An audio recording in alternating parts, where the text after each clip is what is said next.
for Renfrew-Nipissing-Pembroke.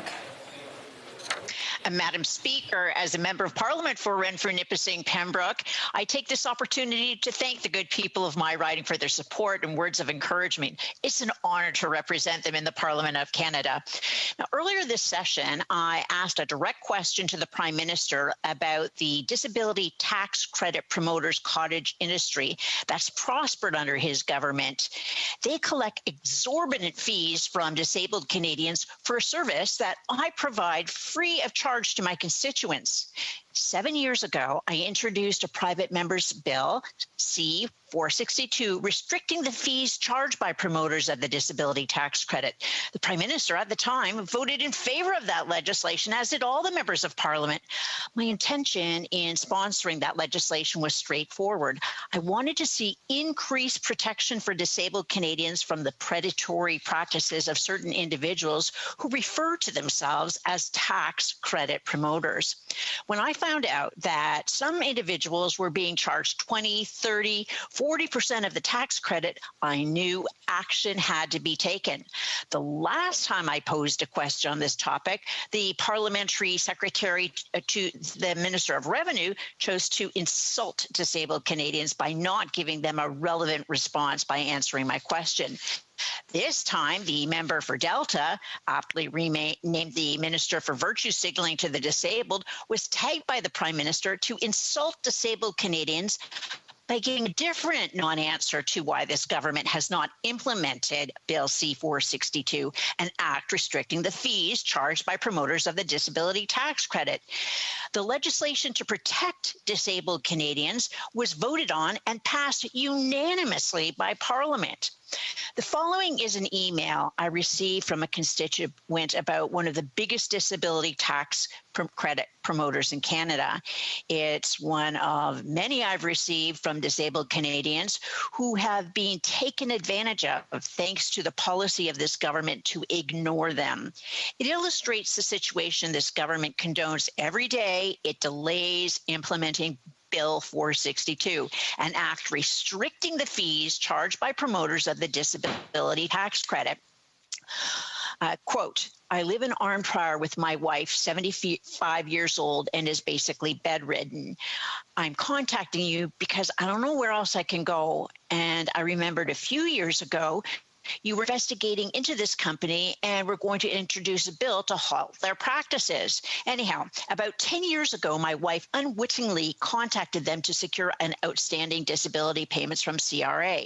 She thought she was contacting a government agency, and they did get over a little $9,000, then sent her a bill for $3,500.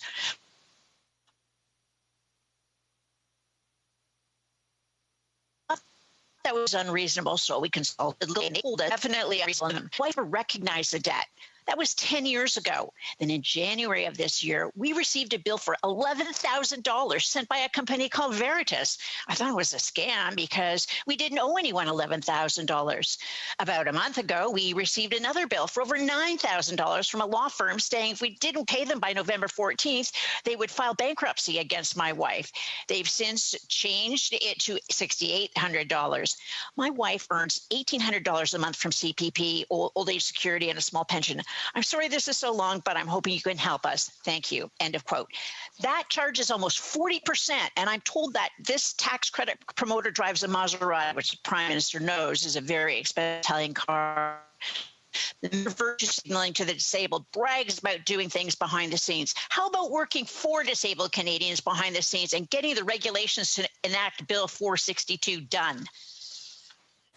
The Honourable Parliamentary Secretary to the Minister of Labour.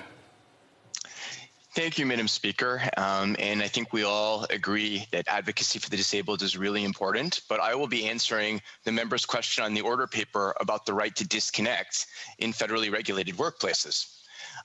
Canada and the world continue to deal with the impacts of the ongoing COVID-19 pandemic. Tandis que nous continuons. As we weather the storm together, I can tell you that employees' health and safety is top of mind for the Government of Canada, just as it is for employers. A point of order, Madam Speaker. Actually, no point of order. I'm just checking right now, but it could very well be that there's some confusion about which order question was for the late show was put forward, and therefore there's because you have the Minister of Labour here, so I will allow the Minister of Labour to continue, and I'm just double checking with the table at this point as to what the actual question for tonight was. And I understand the point of order. I'm equally confused as the member, but my understanding is that I'm answering the question that was on the order paper for today. If I'm, so I'll just continue and we'll figure this out. And we understand that there may be concerns from employees and employers in federally regulated workplaces about COVID-19. That is why the labor program has reached out to employers and their representatives to make sure they are aware and understand their responsibilities. En effet, Indeed, under the Canada Labour Code, employers are responsible for protecting the health and safety of workers at work. They're required to update or create their hazard prevention programs, making sure they include measures to address biological hazards such as COVID-19. And we must also pay increased attention to the mental health of workers during these challenging times. You see, many changes have been accelerated by the pandemic, including a shift to more remote work. Mobile technologies and a variety of factors, including the fact that many more Canadians are now working from home, have blurred the boundaries between what it means to be at work and not at work. This ability to be constantly connected to the workplace, while beneficial in many ways, can exacerbate certain psychosocial risks for employees, which can lead to anxiety, depression, and burnout. This is why the Government of Canada is engaging with employers and labor groups with the goal of coming up with the best way to give federally regulated workers the right to disconnect and better support work-life balance and workers' well-being. Moreover, since the beginning of the pandemic, the Canadian Centre for Occupational Health and Safety has been providing valuable guidance to Canadian workers and businesses. It has published health and safety tips on its website, made e-learning courses available free of charge, and provided an online space. In fact, to help the CCOHS continue its important work, the government is providing it with additional funding of $2.5 million over 2 years. Monsieur le Président, tous les Canadiens ont le droit. Mr. Speaker, every Canadian has the right to a healthy and safe workplace. Whether in crisis or regular times, no one should be working in conditions that are unsafe or put them at risk. As we continue to work through and deal with the impacts of the ongoing COVID-19 pandemic, the Government of Canada will continue to consult and work with unions, workers, employers, experts, and provincial and territorial governments. Together, we will take the steps needed to create a healthy, safe workplaces for everyone during the pandemic and our ongoing recovery. During this process, public health authorities, such as the Public Health Agency of Canada and Health Canada, with the assistance of CCOHS, will continue to be available to provide guidance and support. Thank you. So thank you very much, and I did check, and the honourable member for Renfrew-Nipissing-Pembroke is correct that the question was regarding the disability tax credit, and I will allow her to do her follow-up question on there. The honourable member for Renfrew-Nipissing-Pembroke. Madam Speaker, once again, this government is insulting the disabled Canadians by refusing to answer the question I asked the Prime Minister on their behalf. It's time the government took the concerns of disabled seriously. Canadians know how this groping Prime Minister treats strong women when he purged the former Health Minister, Dr. Jane Philpott, from the former female Justice Minister and the former female MP.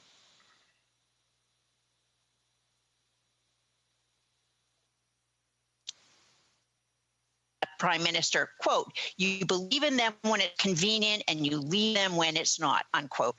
The former Liberal MP also had this to say on why she quit, quote, "So there were just a number of different instances that just didn't sit right with me and the principles that I hold dear, and I wanted to make sure that I was able to look at myself in the mirror the next day," end quote.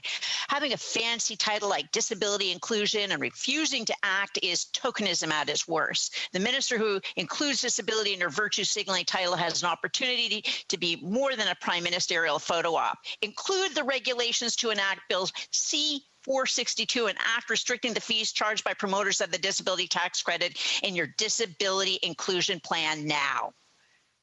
The Honourable Minister of Labour.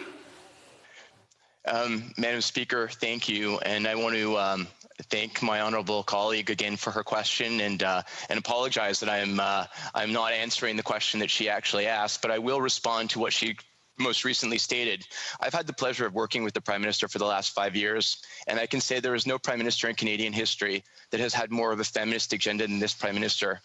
Whether fighting for the rights of women abroad, whether standing up for a woman's right to choose here in Canada, whether funding women's health care, whether making sure that half of his cabinet was made up of women, our Prime Minister stands proud for the rights of women throughout Canada, and his team stands with him. And Madam Speaker, when it comes to the minister referred to, she's hardly a token. She is a woman of character, integrity, strength, determination, and great intelligence, and she has done wonderful work for Canadians during the course of this pandemic. Thank you, Madam Speaker.